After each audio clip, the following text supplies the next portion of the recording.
नमस्ते। थर्ड आई में आपका स्वागत है। आज फिर हम लोग थोड़ी देर बात कर लें किसान की, क्योंकि हुआ क्या है 26 जनवरी के बाद थोड़े एक दो दिन फोकस शिफ्ट हो गया दीप सिद्धू की हरकत पे। ये हो गया कि किसानों ने कितना गैर जिम्मेदाराना काम किया, कितनी गलत काम किया। फिर उसके बाद 3-4 दिन फोकस शिफ्ट हो गया राकेश टिकैत पे, और अभी ऐसा लग रहा है कि इधर थोड़ा आप देखते हैं ना, किसान वैसे ही बैठे हुए हैं, वो धरना वैसे ही चल रहा है, लेकिन उसकी चर्चा उतनी नहीं हो रही है। 2-3 कारण हैं। एक कारण तो ये है कि जैसे उत्तराखंड त्रासदी हुई है, उस पर कुछ लोगों का ध्यान शिफ्ट हुआ, और एक बड़ा कारण है पार्लियामेंट चल रही है, बजट आ गया बीच में, और ये सरकार को सूट करता है कि इस समय कोई भी ऐसी बात हो जाए जिसमें किसानों की बात ना हो। मुझे भी ऐसा लग रहा है कि किसान भी इस समय रणनीति के तौर पे वो महापंचायत करके, किसान पंचायत करके थोड़ा जन जागरण का काम कर रहे हैं, क्योंकि अगर लंबा धरना चलना है तो वो एक कांस्टेंट लोगों को जाते रहना होगा, आते रहना होगा। सरकार ने अपना इंटेंट दिखाई दिया है, सरकार का इंटेंट तो बहुत साफ दिख रहा है, जिस तरह से कीलें लगा के और जिस तरह से कटीले तार लगा के वो रोकने की कोशिश हो रही है। तो इस पे पार्लियामेंट में अपनी अपनी तरह से लोग अपनी अपनी बात कर रहे थे। जैसे महुआ मोइत्रा बहुत अच्छा बोले, लेकिन महुआ मोइत्रा का सारा कंटेंट और सारा वो शिफ्ट हो गया कि उन्होंने चीफ जस्टिस के जो एक उनके ऊपर उनकी वर्कर ने, उनकी जो साथ काम करती थी, उनकी मातहत जो थी, उन्होंने उनके ऊपर जो चार्जेस लगाए थे, सारा मामला उस पर शिफ्ट हो गया। फिर प्रिविलेज हो गया, किसान से शिफ्ट हो गया था। कल लोकसभा में राहुल गांधी, क्योंकि बहुत से लोगों को इंतजार था कि भाई सब लोग बोल चुके हैं, राहुल गांधी अभी तक नहीं बोले हैं, तो कल राहुल गांधी ने अपना भाषण दिया। अब इस भाषण का पहले मैं उस भाषण का कंटेंट करूं। मैं राहुल गांधी की लीडरशिप को ये मानता हूं, वो बहुत ही क्लोजली वो नहीं करते हैं, मतलब जैसे एक बहुत फोकस्ड होकर नहीं करते हैं, जो बीजेपी की एक बहुत खास बात है और अच्छी बात है, मतलब उसको it is to be admired कि बीजेपी के जो लीडर्स हैं वो बहुत फोकस्ड रहते हैं। Rahul Gandhi somehow is not a very focused politician. वो जनरल बातें करते हैं, वो जनरल समाज ठीक हो, दुनिया ठीक हो, गरीब आदमी का भला हो, इस तरह की बातें करते हैं। लेकिन जब वो रणनीति के या उसकी बात आती है तो उसमें मैं उनको अभी भी बहुत परफेक्ट नहीं मानता हूँ। लेकिन पार्लियामेंट में कल जिस तरह से उन्होंने अपने को, उनका जो कंडक्ट था, उसका मैं इसलिए बोल रहा हूँ कि उन्होंने इश्यूज उठाए, और इश्यूज उठा के उस ढंग से कहना शुरू किया जहां जहां पे ऑपोजिशन को दिक्कत हो रही थी। मतलब इसको कहते हैं ना, ही वेयर इट हर्ट्स, उन्होंने वहां उनसे बात करनी शुरू की। तो सबसे पहले तो उन्होंने ये कहा कि प्रधानमंत्री ने एक दिन पहले लोकसभा में कहा था कि भाई ये ऑपोजिशन किसान बिल पे हम किससे कैसे बात करें, ऑपोजिशन तो बात ही नहीं करता है, ऑपोजिशन इसकी कंटेंट की बात नहीं करता है, और हम कैसे उसके बात करें, कंटेंट की बात करनी चाहिए। तो राहुल गांधी ने क्या जवाब दिया, उससे पहले मैं जरा अपनी बात जो मुझे समझ में आई। प्रधानमंत्री जी को एक चीज मतलब ये बतानी भी पड़ती कि आपसे कोई भी जो भी इस बिल को के विरोध में है, या उसको लगता है कि बिल में अभी कुछ और चेंज होना चाहिए, वो कहाँ बात करता। लोकसभा में जिस तरह से पारित हुआ, आप ऑर्डिनेंस के थ्रू लाए, और जिस तरह से राज्यसभा में आपने पारित करा, पूरे देश ने देखा। वॉइस वोट से जब लोग नहीं थे, आपकी मेजॉरिटी नहीं थी, तब भी आपने हो करके उसको पार करा दिया, पारित करा दिया, याद है ना। तो ये थोड़ा मतलब ये जरा ठीक बयान नहीं है, ठीक कहना नहीं है कि ऑपोजिशन इस पे डिस्कस नहीं करता। करना चाहता था, आपने करने नहीं दिया। फिर एक चीज और जरा, क्योंकि आप दर्शक लोग भी समझ लें, ये कल बहुत क्लियरली आया है। ऑपोजिशन ने सबसे पहले ये राष्ट्रपति का संबोधन हुआ, उस पर लोगों ने, हर एक पार्टी के नेताओं ने अपना अपना वक्तव्य रखा, और फिर वो एक टेक्निकली वो पास होता है। आप राष्ट्रपति का संबोधन होता है, कोई भी जो नया सेशन होता है उसका पहला दिन का पहला वो राष्ट्रपति संबोधित करते हैं, उसमें वो बेसिकली सरकार की नीति की बात करते हैं। हुआ क्या, विंटर सेशन में गोल कर दिया गया, अब ये बजट सेशन आ गया, बजट सेशन से पहले राष्ट्रपति का अभिभाषण हो गया, और तुरंत उस अभिभाषण के बाद मतलब जो फिर जब पार्लियामेंट रीअसेंबल हुई तो बजट कर दिया गया। अब आपने बजट हो जाने के बाद राष्ट्रपति के अभिभाषण पे लोगों की बात हो गई, उस पर सबका जवाब सवाल हो गया, वो पास हो गया। फिर आपने बजट पे बहस कराई। अब जब आपने बजट पे बहस कराई तो इन लोगों ऑपोजिशन ने कहा कि भाई हम लोग जो किसान इतने दिन से आज 3 महीना होने को हो जाएगा, अभी 26 तारीख को, हम किसानों की थोड़ी बात करना चाहते हैं। इस पार्लियामेंट में किसान के बिल पे और किसानों की जो स्थिति है उस पर थोड़ी चर्चा हो। सबसे बड़ी पंचायत है, पूरा देश देखता है, पूरा देश देखता है रहा है कि कैसे किसका क्या वो है ओपिनियन है। स्पीकर ने गवर्नमेंट से पूछा कि भाई ये ऑपोजिशन चाहता है, सरकार ने मना कर दिया। अब ये थोड़ा मतलब ये दो तरह की बातें नहीं हो रही हैं। एक तरफ आप कह रहे हैं ऑपोजिशन बात नहीं करना चाहता है, दूसरी तरफ स्पीकर जब कह रहा है कि भाई ऑपोजिशन किसान पे, तो आप कह रहे हैं नहीं we will not allow this. तो ये गवर्नमेंट का मुझे लगता है कि दो तरह की बातें हैं। खैर, कल टेक्निकली राहुल गांधी खड़े हुए थे बजट पे भाषण देने के लिए, लेकिन वो बार बार उनको लोग कहते रहे भाई बजट पे आइए, कहा कि हाँ मैं अभी आ रहा हूं, मैं अभी फाउंडेशन बना रहा हूं, मैं अपनी बात का प्रस्तावना कर रहा हूं, मैं अभी आ रहा हूं, और वो अभी बताते हैं क्या क्या हुआ। तो पहली चीज तो मेरे हिसाब से एक ये जरूरी है कि कोई डिस्कशन नहीं हुआ। अब सरकार डिस्कशन ही नहीं करना चाहती है। राज्यसभा में कैसे पास हुआ, लोकसभा में वो कहती है कि नहीं इसके लिए इस पर हम बात ही नहीं करेंगे, और फिर प्रधानमंत्री खड़े होकर ये कहते हैं कि ऑपोजिशन वाले बात नहीं करें। कहां बात करें, किस जगह बात करें? फिर मैं एक चीज और है कि जो कल जो भी हुआ उससे एक चीज बहुत स्पष्ट हो गया। आज का टेलीग्राफ आप लोग देखिएगा, मैं टेलीग्राफ को फॉलो करता हूं और टेलीग्राफ को इसलिए करता हूं कि वो निष्पक्ष होकर अपनी बात कहता है। एक चीज बहुत क्लियर हो गई कि सरकार किसान बिल पे बात नहीं करना चाहती है। ये तो बहुत क्लैरिटी के साथ हो गया, क्योंकि राहुल गांधी जब ये सब बात कर रहे थे तो उसको कहीं ना कहीं वो उससे भाग रहे थे। अब राहुल गांधी ने वहां एक और चीज पकड़ी, हम दो हमारे दो। ये पुराना परिवार नियोजन का स्लोगन था, अगर आप लोगों को मतलब 30-40 साल पहले, और बहुत पॉपुलर था कि भाई एक परिवार में दो ही बच्चे होने चाहिए, इस तरह से। राहुल गांधी ने वहां से उसको उठाया और उन्होंने कहा कि जैसे उस समय था हम दो हमारे दो, उसी तरह से इस समय सरकार हम दो चला रहे हैं और हमारे दो के लिए चला रहे हैं। वो किसका है और क्या नाम है ये उन्होंने कहा आप सब लोग समझते हैं, उसका नाम लेने की जरूरत नहीं है। दूसरा, एक जगह पे ऐसा मुझे लगा कि राहुल गांधी ने एक पॉइंट बड़ा स्कोर किया, और वो मैं इसलिए बता रहा हूं और मैं इसलिए उसको मेंशन कर रहा हूं कि भाई मैं उसको आप बायसनेस कहिए, उसको आप कुछ भी कहिए, मैं किसानों के पक्ष में पूरी तरह से हूं। मैं कोई ग्रे एरिया वाला नहीं हूं कि ये होना चाहिए नहीं होना चाहिए। किसान की एक समस्या है, उसका समाधान होना चाहिए, और अगर किसान कुछ कह रहा है तो उससे बात होनी चाहिए। और ये आप 90 दिन तक उनको रखिए और कील गाड़ के रखिए और तार लगा के रखिए, ये कोई बात करने का ढंग नहीं है। आप उनके साथ गाली गलौज करते रहिए, बात करने का ढंग नहीं है। ये कहीं से भी आपकी वो नहीं है, क्योंकि राहुल गांधी बार बार एक चीज कह रहे हैं कि मैं प्रधानमंत्री के कंटेंट और इंटेंट दोनों की बात करना चाह रहा हूं। बिल्कुल ठीक बात है। इंटेंट कहीं से भी लग रहा है आपको कि सरकार का इंटेंट है इससे बात करने का? मुझे तो नहीं लगता है। उन्होंने कल क्योंकि पहली बार फ्लोर ऑफ द हाउस से, पार्लियामेंट से जब अपना उन्होंने भाषण समाप्त किया, उन्होंने कहा कि आज देश में राष्ट्रपति के अभिभाषण की परंपरा है, बजट पे हो रहा है, लेकिन किसान आंदोलन, किसानों की समस्या से ज्यादा बढ़ के कोई बात नहीं, और इस पे ये बहस सरकार नहीं करा रही है पार्लियामेंट में। तो मैं इसलिए केवल किसान की बात करके अपनी बात खत्म कर दे रहा हूं। मैं इसके बाद बजट पे नहीं बोल रहा हूं। अब इसको कोई कहे कि वो रॉन्ग, भाई कोई रॉन्ग टैक्टिस करके कोई गाली गलौज नहीं कर रहे थे ना। एक देश की समस्या जो पूरा देश जिसको देख रहा है उसमें बात कर रहे थे ना, तो आप अपना कुछ टेक्निकलिटी करने लगे वो सब लोग। अच्छा, कल ये हो रहा था कि वहां 6-8 लोग जो सरकार की तरफ से अपनी लॉ, वो जो proceeding of house, rule of the house को खोल के उसी में ढूंढ कर रहे थे कि मतलब कैसे इनको चुप कराया जाए। उस दिन कोशिश महुआ मैत्रा में भी की गई थी कि कैसे चुप कराया जाए। फिर कल रात में मैंने एक महुआ मैत्रा किसी शो पे आई थी, मैंने देखा महुआ मैत्रा का एक, पहले तो लोगों ने डराया, जो वो है कि टिपिकल है ना कि पहले सीबीआई, ईडी ये सब, वो तो इनसे नहीं किया महुआ मैत्रा से। फिर उनको डराया गया कि आपके अगेंस्ट प्रिविलेज मोशन ले आएंगे। उसने कहा लाइए, वो तो बार बार कह रही है लाइए प्रिविलेज मोशन लाइए। और महुआ मैत्रा ने जैसा कल रात में एक किसी चैनल पे डिबेट में उन्होंने कहा, as far as I am concern, जो मैंने कहा है वो हाउस की प्रोसीडिंग से एक्सपंज नहीं किया गया है। उनका कहना है वो अभी भी हाउस चला है उसकी प्रोसीडिंग्स में है, जो मैंने जो बातें कही हैं। मैं इसको इसलिए कह रहा हूं कि जब राहुल गांधी ने जब अपना भाषण समाप्त किया तो उन्होंने मतलब मैं इसको एक ठीक बात मानता हूं, एक पॉजिटिव बात थी।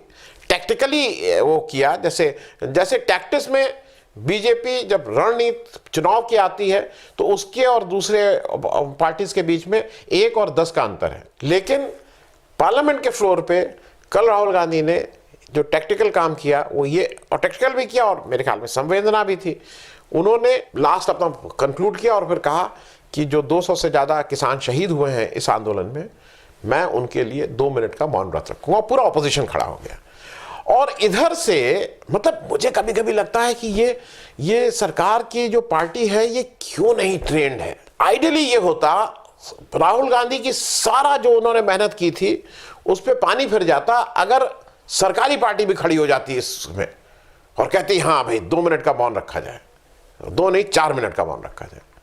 राहुल गांधी धुल गए होते। हुआ क्या, अब चूंकि मास्टर जी, होता क्या है ना, जब आप कहीं से सिखाए जाते हैं कि इसका जवाब ये देना, इसका जवाब ये देना, और क्वेश्चन आउट ऑफ उससे आ जाए बाहर सिलेबस से, तो आपको पता नहीं रहता है क्या करना है। अब ये था कि राहुल गांधी को बोलने नहीं देना है, ठीक है, लेकिन ये नहीं कहा था कि अगर वो श्रद्धांजलि दे तो क्या करना है। उस पर मार होल अल्लाह मचाते रहे उस 2 मिनट, जो बहुत ही फूहड़ था।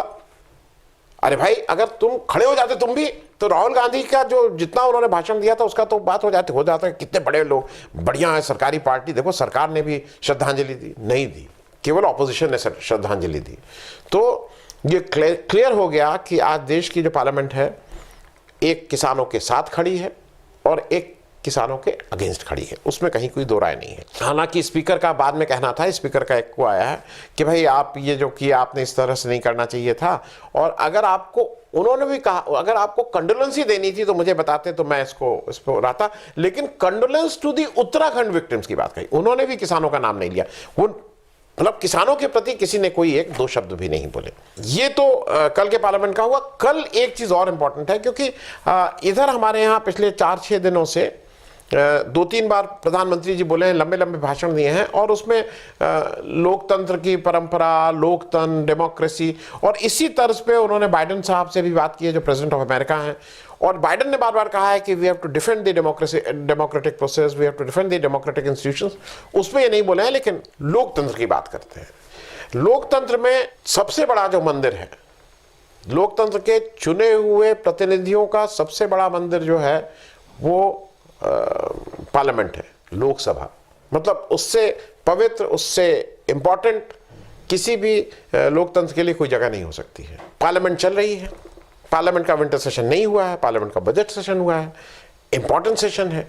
एक चीज बताइए, अच्छा अभी देश में क्या हुआ, एक उत्तराखंड की त्रासदी है, सब लोग देख ही रहे हैं। किसानों की त्रासदी को सरकार त्रासदी नहीं मान रही है, लेकिन किसानों का भी एक समस्या चल रही है, उसका समाधान नहीं निकल रहा है। हमारे गृह मंत्री अमित शाह साहब पार्लियामेंट छोड़ के, मतलब ये कहीं हो सकता है। नंबर 2 जैसे उनकी पोजीशन है, सबसे ताकतवर आदमी है प्रधानमंत्री के बाद उस कैबिनेट में। कहने को ठीक है नंबर 2 पे शायद राजनाथ सिंह को बिठाया जाता है, लेकिन वो अदरवाइज सबको पता है कि सबसे ताकतवर आदमी है। वो पार्लियामेंट छोड़ के चुनावी रैली में चले गए बंगाल। ये कहीं किसी भी मॉरलिटी के हिसाब से, किसी भी लोकतांत्रिक परंपरा के हिसाब से, जिसका लोकतंत्र का मंदिर का, ये कहीं संभव है? इसका मतलब आप नहीं, आपके लिए बहुत क्लियर है कि पार्लियामेंट और चुनाव की रैली के बीच में अगर आपको चुनना है तो आपने चुनाव की रैली चुनी, आपने पार्लियामेंट की डिबेट, पार्लियामेंट में रहना नहीं चुना। ये एक आपके कंडक्ट को दिखा रहा है। और वहां पे भी जब आप गए तो वहां पे क्या हुआ है वो मैं आपसे इसलिए कह रहा हूं क्योंकि मैं बार बार ये कहता हूं, और मेरे कुछ लोग जब उसमें होते हैं तो कहते हैं भाई आप क्यों ये कहते हैं। मैं कहता हूं क्योंकि ये इसलिए मुझे बार बार कहना पड़ता है क्योंकि मैं प्रैक्टिसिंग हिंदू हूं, मैं सनातनी हिंदू हूं, और मुझे अफसोस होता है जब जय श्री राम को एक युद्ध घोष के रूप में, एक चुनाव के वादे के रूप में यूज किया जाता है। मेरे हिसाब से जय श्री राम पवित्र हैं, व्यक्तिगत हैं, मेरा जो भी मैं उनको, उससे मुझे बहुत ताकत मिलती है, साहस मिलता है, लेकिन उसको चुनाव के लिए यूज करना, उसको युद्ध घोष के तौर पे यूज करना निहायत ही गलत बात है। कल एक उन्होंने नया स्टाइल, मैंने नया स्टाइल, आप लोग भी समझ लीजिए, जय श्री राम, जय श्री राम, जय जय श्री राम। क्योंकि जो उद्घोष की बात हो रही है, ये उद्घोष मतलब मेरे हिसाब से भक्ति रस से ज्यादा वीर रस इसमें से दिखाई देता है। खैर ये अपना हुआ है, लेकिन मुझे इस बात का दुख है कि हम अपने मर्यादा पुरुषोत्तम को इलेक्शन के लिए यूज करने लगे। क्योंकि देखिए, आप इलेक्शन में जब जाएंगे और इलेक्शन के लिए यूज करेंगे तो मानी हुई बात है कि आपके पक्ष में जो वोट नहीं दे रहा है, आपके विपक्ष में दे रहा है, वो आपके स्लोगन को ही कुछ ना कुछ काउंटर करेगा। अब आप उसको जबरदस्ती उसके मुंह में कहेंगे नहीं ये अगर नहीं करे। अब आप वहां जाके कह रहे थे कि ममता बनर्जी को मैं जय श्री राम कहलवा के रहूंगा। अरे ममता बनर्जी जब भी मरेंगी अमित शाह साहब, तो उनका हिंदू रीति रिवाज से, आज वो हिंदू हैं, हिंदू रीति रिवाज के हिसाब से ही उनका अंतिम संस्कार होगा। हम सब लोग जो भी हिंदू हैं, वो जब अंतिम होगा तो रामनामी हम उड़ा के हम शमशान की यात्रा करेंगे। तो ये किसी आपको और किसी को ये बताने की जरूरत नहीं है। एक चीज जरूर है कि आप अगर इतना ज्यादा जानना चाहते हैं कि आपने कल वहां ये भी कहा ममता बनर्जी के भतीजे के बारे में कि वो कहां से आ गए, कैसे आ गए, तो एक क्लिप देख लीजिए। अरे गुजरातना अमितभाई शाह जे गृहमंत्री, एमनो दीकरो जय शाह, जेने कदी क्रिकेट में स्थान नहीं लीधु, क्रिकेट रम्या छे कि नहीं ये तो मने खबर नहीं, कारण के पेपर में तो कदी आयु नहीं, मीडिया द्वारा मैं जाण्यु नहीं। અને અચાનકથી આટલો મોટો વહીવટ ક્રિકેટ કંટ્રોલ બોર્ડનો, અને એવી તો શું એમને ભાઈ ડિગ્રી આવી ગઈ કે જેનો ઉપયોગ સરકાર કરી રહી છે ને એમને ભાજપા તરફથી કે ગમે તે તરફથી અનુમોદન મળતું હોય અને ક્રિકેટ બોર્ડના પ્રમુખ સુધી માણસ પહોંચી શકતો હોય તો મને એવું લાગે છે કે પાર્ટી બે બાજુ ચાલી રહી છે। ये क्लिप किसी विपक्ष वाले की नहीं है, ये क्लिप हिंदुस्तान के प्रधानमंत्री नरेंद्र मोदी जी के भाई की है। ये क्लिप 10 साल पुरानी नहीं है, ये क्लिप 4, 6, 10 दिन एक आध हफ्ता पुरानी है। और इसमें वो जो अमित शाह के पुत्र जय शाह साहब के लिए पूछ रहे हैं कि भाई वो बीसीसीआई के सेक्रेटरी हो गए हैं, और ये बहुत से हम सब लोगों के मन में यह है कि वो कहाँ क्रिकेट खेले, उनका क्रिकेट में बॉलर थे कि बैट्समैन थे कि विकेट कीपर थे, कि मतलब क्रिकेट से कैसे एसोसिएटेड थे। जैसे कुछ नेता लोग, जब मैं बात कर रहा था, मेरे जैसे कीर्ति आज़ाद सबको पता है कि ये लोग तो क्रिकेट खेलते ही हैं, लेकिन एक नाम मुझे बहुत ताज्जुब हुआ, वो ओवैसी जो है वो बहुत अच्छे क्रिकेटर थे और ठीक ठाक लेवल तक खेले हुए हैं। ये मुझे जब मैं कहीं उनके बारे में पढ़ रहा था तो मैंने देखा। खैर, जय शाह साहब किस लेवल पे खेले, स्कूल लेवल पे खेले, अंडर 15 खेले, यूनिवर्सिटी खेले, रणजी खेले, दिलीप ट्रॉफी खेले, ये जरा हम लोगों को भी अगर पता लगे तो अच्छा लगेगा कि देश का, जैसे सौरव गांगुली चेयरमैन, हिंदुस्तान की शान, उसी तरह से अगर जय शाह साहब कहीं खेलें तो एक कॉन्फिडेंस और आएगा कि क्रिकेट बहुत सुरक्षित हाथों में है। तो वो भी अगर थोड़ा अमित शाह साहब बताएंगे तो ये अच्छी बात होगी। 2 बातें कह के जल्दी से इस बात को खत्म करूंगा। कल लाइव में हुआ तो देखता हूं, कल लाइव में बात हुई तो इस पर विस्तार से बात होगी। एक तिब्बत में धर्मशाला से दिल्ली की यात्रा, एक सुन्नू नाम के जो उनके एक्टिविस्ट हैं, जो अंग्रेजी में पोएम लिखते हैं, अंग्रेजी में बहुत सी लेख लिखते हैं और तिब्बत आंदोलन के लिए काफ़ी कार्यरत रहते हैं, उन्होंने कल अपनी धर्मशाला से दिल्ली की यात्रा शुरू की है और उसमें बहुत सी चीज़ें बता रहे हैं कि हिंदुस्तान और तिब्बत क्यों पास होने चाहिए, क्यों हम लोग एक साथ हैं। मैं उस यात्रा का जहाँ जहाँ मुझे मिलता जाएगा मैं आप लोगों से शेयर करता रहूँगा। और दूसरी बात, सोशल मीडिया को लेके एक नई तरह की बात हो रही है अभी देश में। एक नया ऐप आ गया है कू, उस पर भी कल जब मौका रहेगा तो उस पर बात करेंगे। अभी फिलहाल मुझे ऐसा फिर से इस अपील के साथ कि किसानों के जो भी आंदोलन है, जो भी उनकी समस्याएं, उसका समाधान जल्दी निकालिए। देश हित में, किसानों के हित में और हम सबके हित में ये आवश्यक है। धन्यवाद। अगर आपको दी पब्लिक के कार्यक्रम पसंद आते हैं तो इन्हें लाइक करें। अगर आप इस वीडियो को YouTube पर देख रहे हैं तो चैनल को सब्सक्राइब करें, और अगर आप इसे Facebook पर देख रहे हैं तो दी पब्लिक के पेज को लाइक करें। अगर आप चाहते हैं कि हम निष्पक्ष पत्रकारिता को जारी रखते हुए आपसे जुड़े मुद्दों पर सवाल उठाते रहें तो हमें सहयोग करें। आपका छोटा से छोटा सहयोग भी इस मुहिम को जारी रखने में हमें ताकत देगा। डोनेट करने के लिए डिटेल्स जो हैं वो डिस्क्रिप्शन बॉक्स में दी गई हैं। धन्यवाद।